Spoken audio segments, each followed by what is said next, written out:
Hello, everybody. Welcome back to the channel and another episode of the Arsenal show. Let's play the intro. We'll get right into it.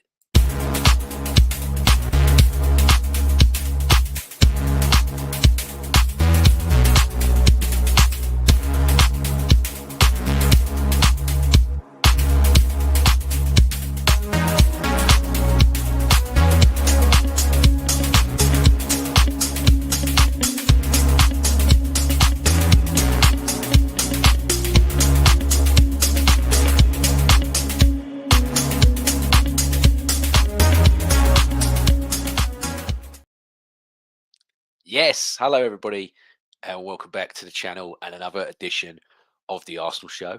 Great to be here. Great to be back. Uh, Hope everybody enjoyed the break that we had, the international break. I know it didn't go as well as we all expected, and I hope you all enjoyed the game from the other evening as well. Obviously, we will touch on that one a bit later, but for the old consistency and continuity purposes, I did not do a show post Sunderland. As always, I've made my notes. I've got my notes as per, so we can quickly just touch on Sunderland a bit here first, and then we'll go straight into the North London derby after that. So for the Sunderland game, Arsenal went back to the usual side we're accustomed to in the league, with Calafiori coming back at left back. Zubamendi was back at the 6. Eze was back at the 8, and that was for Hincapié, Norgard, and Nanweri, who all played in the game beforehand. Sunderland, before the game kicked off, they had a great stadium tifo tribute for the fallen soldiers before kickoff here, and yeah, they were just really rousing, really loud, singing "Ready to Go" by Republica. I don't know if that has any significance up in Sunderland. I know it was a big song back in the 90s, but yeah, they were like absolutely pumping that out, something wicked, like some kind of pre-match chant with Republica. But yeah, the game started in Arsenal. We had a great chance from a Declan Rice free kick, which was punched out in the end, and Sunderland come back and had a good chance from Isidore that he cut wide. Not very much else to speak about regarding the first half, and then all of a sudden, former Arsenal player Dan Ballard absolutely just rifled one in, and it weren't the best defending here from Arsenal all round. Declan Rice, he lets the ball bounce for the goal. It's really careless from him, but take nothing away from Dan Ballard and Sunderland here as an exceptional finish, and it's also typical for Arsenal that a player who arguably shouldn't be on the pitch after the elbow with Moreno ends up tucking it away. But yeah, Mukiele as well. He then hit one wide before the end of the first half after some more chaos that happened in the box. And Arsenal, much better in the second half right away, just playing some great football. Saka has a great chance after great work on the left from Calafiori and Trossard. And then Trossard, he finds Zubamendi, who lays it on for Saka, who lashed it wide, and he should be scoring on his strongest foot there. Arsenal, we then did make it 1-1. Sunderland, costly playing out from the back and not reading Arsenal's intent or the press properly. Declan Rice wins it back, lays it on to Marino, and Marino finds Saka, and it's a brilliant equaliser on his weaker foot here from Bukayo Saka. So, yeah, great goal to make that 1-1.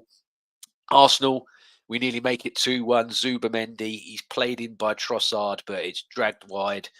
Eze had a chance that he hit right at the keeper also. And then Zubamendi struck the crossbar with a lob. And you're wondering, when are we going to get a break here? You were wondering, when are we going to score? And eventually we do. Trossard then makes it 2-1, and it's one of our goals of the season in the process. It's an incredible hit from the Belgian, and big props to Calafiori for dragging the defender out to allow Trossard the space and time to hit this as well. Without Gyökeres in this game, we didn't really have anyone that was distracting defenders and taking them away from the wide players other than Calafiori. So yeah, he did really, really well there. Unfortunately, Arsenal then conceded an equaliser, and it's another brilliant finish, this time from Brobbery for Sunderland, who just acrobatically flicked the ball over an onlooking Raya and Gabriel, who are both really, really bad here, in my opinion, for the goal. A really tough result to take on the day for Arsenal. It was 2 points dropped when you knew that one of your rivals were going to drop points the next day. And you've got to have slight question marks on Mikel Arteta here and his lack of making another sub apart from Mascara Ferrese. And the emphasis and the message that is sent to Sunderland to then attack us because we were going defensive and holding on, regardless of the lack of experienced options that Mikel had on that day. I think he got this wrong. And sadly, a core of Arsenal's best players for this season as well all had a really, really bad day here against Sunderland. But yeah, touching on that, man in a match for that game. Got to give it to Leandro Trossard. I thought he was brilliant on the day. He scored a crucial goal. He could have easily had an assist for the chance that he made for Zubamendi. And he made some really good recoveries of the ball also. And yeah, I've been proved wrong by Trossard this season and been really, really impressed with his last few performances. But touching on to the big one now, North London derby that obviously kicked off yesterday and come fresh off the international break with another change in the lineup due to the injury to Gabriel. Hincapié got his first start for the Arsenal in the league at centre-back. And the rest of the team is the usual same old team that we see due to the injuries. And it was a nice boost having Madueke and Martinelli on the bench if we needed them also. But before the game kicked off, Arsenal had an amazing pyro display and an amazing tifo, which was much better than the previous one.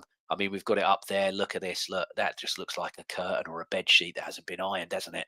But this one for the game yesterday, absolutely superb. It really, really was good. And the latest one, you know, you got current and old players there celebrating pivotal moments against this lot. And what I loved as well, Sol Campbell, right there at the tippy top, absolutely elite level shithousery from the Arsenal fan base and from the Arsenal with the tifo. And well done to everyone at the club and for all the fan groups and the designers that were involved. I thought when I was watching it that the style actually looked really similar. And yeah, I was made aware that it was Dan Extraws that done it. And I should have known really. I've got a few pieces of his work. I'm a big fan of Dan Extraws' Arsenal work, and I should really add it to this like background behind me eventually. So, but yeah, no, he's a great artist, not just in Arsenal. He does stuff with rappers and other sports as well. He's fantastic. But yeah, onto the game. And Arsenal started this really, really well. We had that great chance from Declan Rice, didn't we? And it was an incredible move and ball over the top from Eze into his path. And if he just picked the corner of the net, we probably would have gone 1-0 up then, and it could have been even more curtains than it eventually ended up being. But we had a few more chances after that. Saka, he hit a few set pieces. One of them just went over, and one of them ended up having to be saved by Vicario. And then Arsenal, we do go 1-0 up, and it's through Leandro Trossard again, and it's a fantastic move by the Arsenal. I mean, Saka plays a nice infield pass into Timber, who has three players around him, but they offer no resistance to him at all. They don't stop a passing lane. They don't stop him trying to progress the ball. And he finds Marino open in the middle, who played a delightful over-the-top through ball into Trossard, who had a lovely turn and finish. It has a nick on the way, but it's a tremendous opener from Trossard. So, yeah, all the credit there to him. And then Arsenal, we soon find the second. And again, this is a superb move. Trossard just finds himself on the right-hand side. You know, that front three just interchanged the whole game. They just all were like, I'll go over here, you go over there, I might go here, I might go there.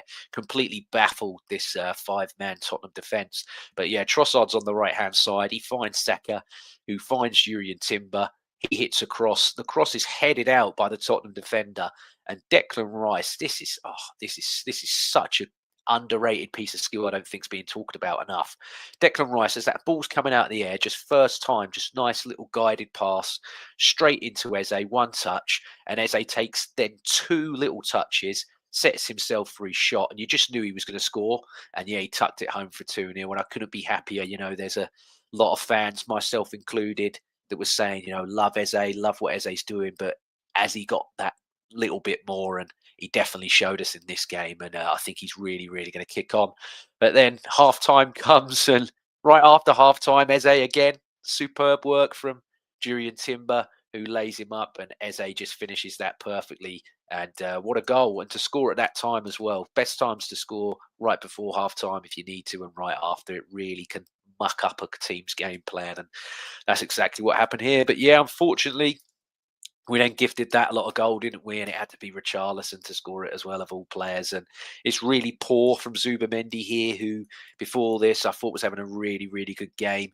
And his reaction after the fact was really good, actually. I won't take that away from him. After he made this mistake, he was really, really solid. But yeah, here he's just trying to be a bit too clever. He gets dispossessed by Polinia, and Richarlison levers it. And it flies over David Raya's head, 3-1. And it's very similar to the one that Pape Sarr scored against us in pre-season for them lot as well. But yeah, it was an annoying moment in the game. But we kept going, we kept testing their goal. Saka, he got close again from long range, trying to curl one in against Vicario. He made a very, very good save. And then Arsenal made it 4-1, and Eze completes his hat-trick. And this again, brilliant from start to finish. This all starts with Hincapié. He wins a header against Richarlison. Moreno then holds it up into Trossard, who finds Eze, and he smashed it home. And all of Eze's goals are from the same place. This is what I love about Arsenal this season. Normally, we're so wing play dominant, and normally it's so right side dominant that we don't use every single path or avenue in the pitch. But this season, and I don't know if that's because of the players we've signed, if that's a change in the background room staff that have seen it and gone, look, we need to play a bit more directly. We're just going straight through the middle of the team. I don't mind, a bit of route one. I know people go, oh, Champagne Stoke and all of this. Look, sometimes a bit of route one, nice and direct, score your goals, win the game. It's the best way to be. You don't need to be flash. We were flash here, but you don't always need to be. Just go route one, go direct, get the ball in the back of the net, win the games. That's all that matters. I don't care how we score them or how we win, as long as we win and we're all celebrating in the end of May. But yeah, another brilliant goal for Arsenal's number 10, and it just capped off an insane performance for him. And he nearly has a fourth. It's a great save from Vicario, to be fair to him. But yeah, Eze nearly had a fourth there, and yeah, it would have been an amazing moment if he scored four on top of already getting a hat trick. But yeah, we've got to do man of the match for that game, and it's pretty easy, isn't it? It's got to be this guy. It's got to be Eberechi Eze for me.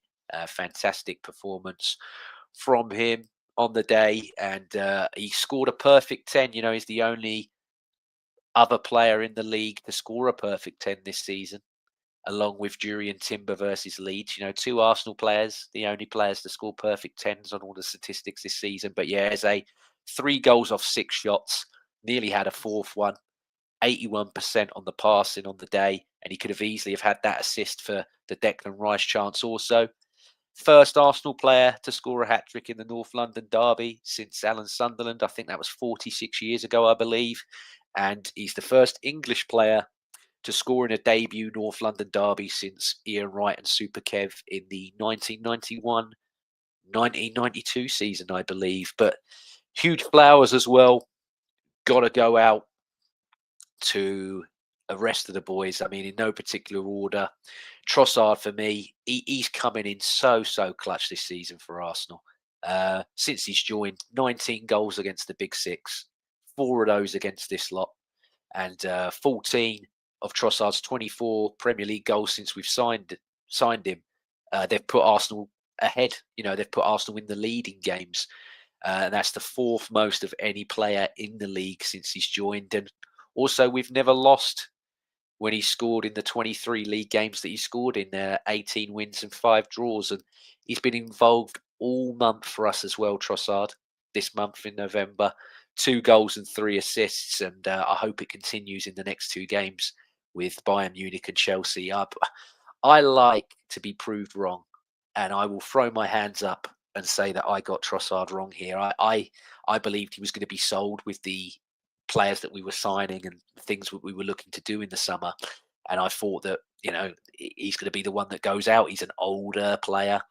But yeah, he's a really, really smart head in that group. And he's really, really contributing. So yeah, fair play fair play to him. He's been superb. Shout out as well to Marino for the assist. And he sacrificed a lot of his game here, Marino. He didn't stay central.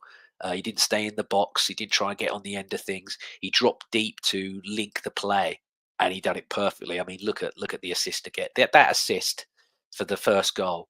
If that's Messi, if that's Perlo or whatever, you're getting comps of that all week long, and they're talking about it. It's such a fantastic pass. But yeah, brilliant from him. Timber and Rice, they're always stellar. But yeah, got to shout them out, and got to give a big shout out to Hincapié as well. He didn't look out of place in that back line, and yeah, it was a tremendous win and a tremendous performance from all the lads and from the management as well. Could they have maybe made the subs a bit earlier and got a few of these mainstays off? Possibly, but yeah, I have no complaints about what Arteta and the management did here. Just quickly before we go into previewing Bayern and what have you, we've got a few comments here. Neil here saying, "Good luck, James." Thank you, mate. Appreciate it. Lovely to talk to you this week on the Purely, and then it was nice to talk to you last night after you did Arsenal Bubble as well. Both great shows. If you haven't seen them already, go check them out. Sabrina, hello. Good to see you. And we got Marlon. He says, "Bro, what do you think about Manchester?" As a, if this relates to football, City obviously the other day lost against Newcastle. I believe they should have got 2 penalties, regardless of how happy I was that they they lost that game because they're the main ones in the chase. Impact. Yeah, I was very very happy with that. But yeah, no, they definitely should have got 2 penalties. The Foden one especially. I don't know how that wasn't given. But yeah, no, always got to be full of Manchester City and what Manchester City are doing. If you're talking about United, um, same old, same old. Really, this is what happens. They go on a little run, they get a bit giddy, win a few games, go unbeaten for a few games. Then they have a game that you think's a gimme, they lose, they go on a spiral, then they'll pick up again, then they'll lose, it's just you know archetypal of Manchester United of this last few years. So yeah, that's what I think about Manchester on the football side of things. But yeah, if it's not about football, what do I think about Manchester as a city and what have you? I've had a few good times down there. Yeah, I don't mind a bit of Manchester here and there. I like the music scene a lot. I'm a big Oasis, big Stone Roses fan, big fan of the Smiths. So, but yeah, I think your question was related to football. But yeah, appreciate it. And Hensei's here as well. Good to see you, man. Thank you very much. But yeah, next up, Arsenal, Bayern Munich. We got them tomorrow in the Champions League, and as always, we have a little predicted lineup here of what we think is going to take place. And yeah, I'll flash that up on the screen now. I think it's going to be the same back five. I think Hincapié is going to stay. Sorry, it's not the same back five. Sorry, apologies. Yeah, I think Calafiori is going to come out. Miles Lewis-Skelly is going to come in for him here at left back. He's normally played in the Champions League this season. So yeah, I'm very happy for him to continue doing so. And then the midfield and the strike force, I'm going to keep exactly the same as well. I understand people that want Madwecki to potentially play. I understand people that want Martinelli to potentially play. I even understand people that might want Odegaard to play. But at the moment, these guys are doing well. They're scoring goals. I know that we've got a massive game against Chelsea on the Sunday.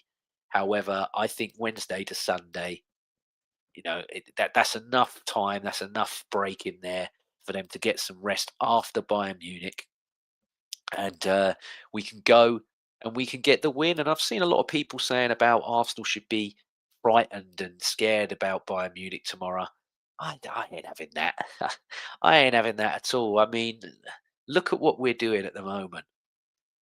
We've got all these injuries. Jesus has missed 18 games for us. Havertz has missed 17 games. Madwecki missed 12 games. Odegaard has missed 13 games. Martinelli's missed 5 games. Saliba's missed 2 games this season. Gyökeres has missed 3 games this season. And Gabriel now has missed 1 game. But we're still top of the league with a gap. We're still 4 from 4 in Europe without conceding a goal, and we're in the quarters of the Carabao. So let's back it. Let's get into Bayern Munich. Let's smash Bayern Munich tomorrow. I think that we're going to win 2-1. I know that's not really necessarily a smashing, but I think it's going to be closer than we expect. But yeah, I know they've got, oh, you've got no pedigree in Europe, I've heard, and they're the 6-time winners of the Champions League and what have you.